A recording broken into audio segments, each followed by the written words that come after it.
Episode 4. A Scheduled Serendipity. The anticipation of the tea invitation shimmered around Elara like the heat haze over London's summer pavements. It wasn't just the professional opportunity that intrigued her. It was the unexpected warmth of the connection she'd felt with Wei. As she prepared for her visit to the London branch of East Meets West, a gallery she'd passed countless times but never entered, she found herself dressing with an unusual meticulousness. She chose a simple, elegant dress in a muted blue, a color that spoke of quiet confidence rather than artistic flamboyance. It was a subtle acknowledgement of the formal setting, yet still authentically her. Her grandmother, whose keen observations often pierced through Elara's guarded nature, gave her a knowing look. He seems like a very respectful young man, dear, and so intelligent. Elara simply smiled, a private warmth spreading through her. Respect. That was a word that resonated deeply with her, particularly in a world that often conflated artistic freedom with a disregard for tradition. The gallery itself was a revelation, a serene space of hushed elegance, far removed from the boisterous energy of the gala. As Elara stepped inside, she was greeted by a young woman who led her to a private tea room.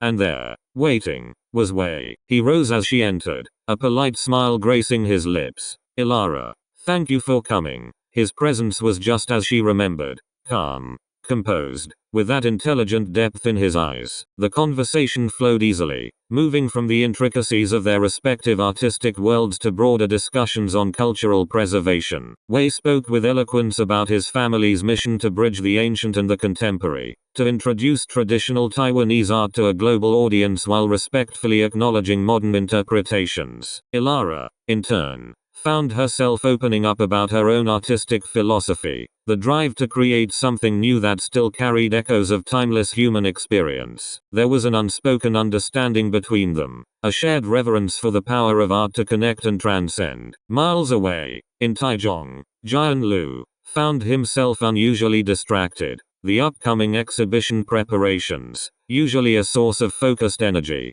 felt different. His father's casual mention of Elara Vance had opened a small, intriguing window into a world he hadn't consciously considered. He pictured the abstract art his cousin described, the vibrant colors, the modern sensibility. How could such a style resonate with the quiet contemplation of ancient Chinese landscapes or the intricate narratives of jade carvings? It was a puzzle that both intrigued and challenged his preconceived notions. Later that afternoon, during a break from his research, Jian stood by the large window in his office, looking out at the city. The bustling streets of Taichung, a vibrant blend of tradition and modernity, mirrored the very questions he was pondering. The thought of Elara Vance, an artist he'd never met, felt surprisingly vivid. He imagined her, a woman immersed in the British art scene, now potentially engaging with his family's ancient traditions. The idea was both novel and slightly unsettling. He knew his family valued lineage and order, and while they were progressive in business,